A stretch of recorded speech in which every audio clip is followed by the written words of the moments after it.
Deputy commissioner Ali साहब की call पे फिरोज़ खान साहब की हिदायत पे मैं आज GHMC खैरताबाद ऑफिस सर्कल 12 गया। वहाँ पे साहब बोले कि आप लोगों को 11 लाख रुपए अलर्ट हुए। जो कंप्लेन साहब 11-12 हज़ार जो दिए आप फिरोज़ खान साहब के थ्रू, आपके डिवीज़न में 11 लाख रुपए आज बांटो 110 लोगों को 10,000 रुपये के हिसाब से। तो मैं बोला ठीक है। इंस्पेक्टर को मैं लेके 11 बस्तियों के नामा दिया। वहाँ धोबी घाट, MG नगर, नेहरू नगर, पोचामा बस्ती, फसलानसर, बड़ा बाजार, सैयद नगर 1, सैयद नगर 2, 11 बस्तियों में 10-10 जगह बांटना था पैसे। पहले हम लोग धोबी घाट गए, वहाँ पे 10 जनों के नाम लिखे। थोड़ा सर्वर बिजी था, टाइम लग रहा था वहाँ पे।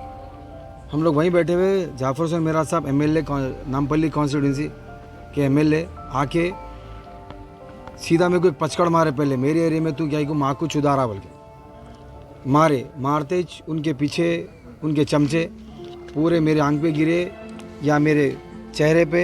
MLA साहब, मैं नीचे झुका, उनके हाथ में अंगूठी थी, निकल पंच था, नहीं मालूम। MLA साहब मारे मेरे को यहाँ पे, पूरे लोग मिलके मारे। फिर मैं घर में घुस रहा था तो वो घर में से खींच के ला के फिर मारे। फिर मैं बाजू के घर में से दीवार कूद के चले गया। फिर मेरे साथ बच्चा रहता, मेरा वीडियोग्राफर है, वो बच्चे को मारे, उसका मोबाइल खींच लिए और मेरा बैग और फिरोज़ खान साहब की बुक, रिकॉर्ड बुक, तीनों चीज़ें खींच लिए लोग। आज 110 गरीबों के साथ इंसाफ होता था, वो गरीबों को फ़ायदा होता था, वो फ़ायदा होने नहीं दिए जाफर से मेरा साहब। मैं इंसाफ मांगने आया हूँ। मेरे साथ फिरोज़ खान साहब खड़े हुए हैं, उसका मैं बहुत शुक्रगुजार हूँ। आप लोग मेरे पास आए उसके लिए बहुत बहुत शुक्रिया। जैसा आप जानते हैं कि आज अहमदनगर के हलके में जब फ्लड रिलीफ फंड बांटा जा रहा था म्यूनसिपल ऑफिसरों को लेकर, क्योंकि जैसा मसूद आपको बताए, नामपल्ली से हम 11,000 एप्लीकेशन दिए, जिस इनजस्टिस हुआ, नाइंसाफ़ी हुई, हकदार को हक नहीं मिला, और जिसके घर में एक्चुअली पानी आया उसको नहीं मिला, और जिसका मटेरियल ख़राब हो गया, चाहे वो टीवी रहो, फ्रिज रहो, वॉशिंग मशीन रहो, बुक्स रहो, बैग्स रहो, कपड़े रहो, व्हीकल रहो, जो भी सामान और उनका अनाज हो, उनको नहीं मिला बोल के हम 10 दिन से एहतजाज कर रहे हैं। इस सिलसिले में हम म्यूनसिपल कमिश्नर से मिले, जोनल कमिश्नर से मिले, डिप्टी कमिश्नर से मिले। हर कोई शख्स को हम ये बताए कि TRS पार्टी और MIM दोनों मिलकर फ्लड रिलीफ फंड बोल के नहीं बांट रही, मगर GHMC चुनाव को मद्देनज़र रखते हुए अपने लोगों को बुलाकर, अपने रिश्तेदारों को बुलाकर, अपने दोस्तों को बुलाकर आप ये फ्लड रिलीफ फंड बांट रहे हैं। पहले से हम, जैसा आपके सामने मैं फिर से रिपीट करना नहीं चाह रहा हूँ, KCR और KTR को हम स्ट्रेट पूछ दिए थे कि अरे साहब, आप चेकों में क्यों नहीं दिए, आप एक टास्क फोर्स क्यों नहीं डाले, आप पूरे ऑफिसरों को क्यों नहीं डाले। जब आपको सर्वे करना था तेलंगाना का, कि आप एक दिन में सुबह के 7 बजे से लेके रात के 1 बजे तक आप सर्वे कर देते। और रही बात जब कोविड-19 के अंदर खाली मिनिमम अमाउंट 1500 रुपये आपको देना था, आप चेक के थ्रू आप देते। KTR साहब अकाउंटेबिलिटी की बात करते, ट्रांसपेरेंसी की बात करते, हाईटेक सिटी की बात करते, आधार की बात करते, और आप कैपिटल सिटी के अंदर जो फ्लड से प्रॉब्लम हुआ, वो प्रॉब्लम के लिए आपके TRS और MIM के चिंदी चोर बट्टेबाज लीडरों के हाथ में आप 550 करोड़ पे पब्लिक का पैसा आप कैसा रख दे सकते। और उसके बाद में आज डिप्टी कमिश्नर के पास से फ़ोन आता और बोलते कि आपके 11,000 एप्लीकेशनों में हम कम से कम 2,000 एप्लीकेशनों को पैसे दे सकते और आपके डिवीज़न प्रेसिडेंटों को भेजाइए।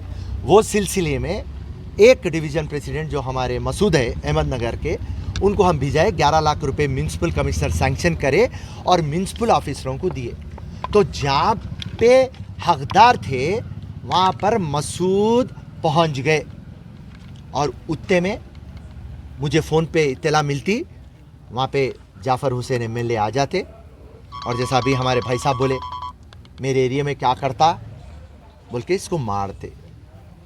मैं एक चीज़ आपसे पूछना चाह रहा हूँ, आप तो इंसाफ नहीं कर सकते, आप तो हक नहीं दिला सकते, आप तो काम नहीं कर सकते, मगर जब हम गरीब और कमज़ोर को मदद कर रहे हैं, आपको देखा भी नहीं जाता और आप गुंडागर्दी पे उतर के आते। और वो आपके MP साहब असदुद्दीन ओवैसी मीटिंगों में, रैलियों में ये बात बोलते कि मैं राउडीज़म ख़त्म कर दूंगा। मगर अफसोस इस बात का है कि शहर के जितने भी राउडियाँ हैं तुम लोग की दुम बन के फिरते रहते। आप जो बोलते वो करते नहीं। और जाफर मेराज साहब, आप एमएलए हैं, आपका काम है पब्लिक को प्रोटेक्ट करना, हिफाजत करना, गरीब कमजोर को हक दिलाना। अरे साहब, समझ में नहीं आया मेरे को, आप लोगों का कमीशन खत्म हो जा रहा बोल के, क्योंकि आप लोग 10,000 रुपए दे रहे हैं तो 3,000, 2,000, 500 रुपए ले रहे वो गरीब के पास से। पहले तो हकदार को नहीं दे रहे, फिर कमीशन ले रहे हैं आप लोग। तो गरीब के पैसों के ऊपर आप लोग अपनी गाड़ी चला रहे और राउडिज्म पे आप उतर के आ रहे। मगर एक बात बता दे रहा हूं मैं आप लोग, अवाम पूरा देख रही, अवाम को समझ में आ रहा। आज कोई बड़ा चैनल हमारे साथ नहीं हो तो नहीं हो, मगर सबसे अहम हो गया आजकल सोशल मीडिया। आज सोशल मीडिया में हर कोई देख रहा किसकी क्या हरकत है, किसकी क्या हैसियत है, कौन काम कर रहा, कौन काम नहीं कर रहा। तो आने वाले दिनों में और इंशाल्लाह ग्रेटर हैदराबाद के चुनाव में आपको बराबर सबक मिलेगा। और फिरोज खान की टीम से कहीं को डर रहे हैं साहब आप लोग? मैं आप लोगों को ओपन चैलेंज कर दिया ना, पूरे एमआईएम पार्टी को, पूरे टीआरएस पार्टी को, मेहरबानी करके मेरे को बुला लो, आपके ऑफिस को बुला लेते या आपके घर को बुला लेते, मेरे को बताओ ये 550 करोड़ पे सच में हम गरीब कमजोर को बांटे, जायजों को बांटे बोल के आप बोला मैं। और मैं क्या बोल दिया इतनी बड़ी बात? मैं कांग्रेस का कणवा निकाल के आपका कणवा पे लेके आपके पेट में मुंडी डालता बोला। बात आवाम को समझ में आ रही। और ये फ्लड रिलीफ फंड जो है, इसको सिर्फ जीएचएमसी चुनाव को मद्देनजर रख के केसीआर, केटीआर ये चिंदी चोरों के हाथ में पैसे रख दिए और ये बट्टेबाजा अपना घर भर रहे हैं। आज लाखों अवाम रोड के ऊपर है। आज के दिन पे भी, आज के दिन अभी आप मेरे साथ चलिए, उस्मान नगर में आज भी 6 फीट का पानी है। आज पूरे ओल्ड सिटी में चलिए आप मेरे साथ, पूरे नामपल्ली में चलिए मेरे साथ, हकदार को हक नहीं मिला। आप बोले घर अगर से पूरी तरीके से खराब हो गया तो आप 1 लाख देते, पार्शल थोड़ा बहुत खराब हुआ तो 50,000 देते। मेरे को आप एक बताइए, आप किसके घर को पैसे दिए? आप कौन से हकदार को पैसे दिए? तो रही बात कांग्रेस पार्टी और फिरोज खान की टीम, जब तक ये गरीब आवाम को हक नहीं दिलाएंगे हम खामोश बैठने वाले नहीं हैं। और आज हम आए हैं हुमायूं नगर पुलिस स्टेशन और जाफर हुसैन मेराज एमएलए नामपल्ली कॉन्स्टिट्यूंसी और अदर्स पे हम केसा बुक कराएं और एफआईआर इशू हो चुका है 235 ऑफ 2020 और इसके अंदर सेक्शंस है 324, 506 और 149 आईपीसी।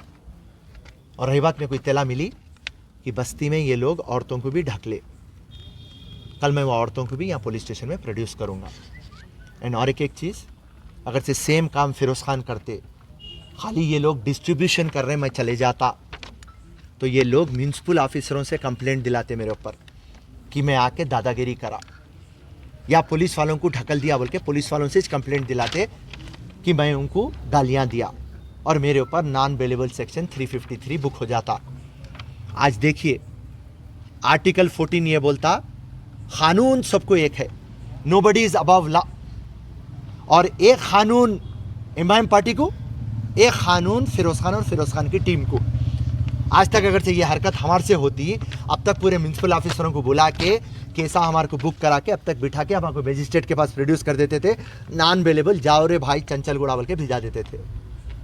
और आज जब हम पुलिस वालों को आके बोल रहे हैं, आप बेचारे पुलिस वाले बहुत अच्छे हैं, मगर केसीआर के तोते हैं।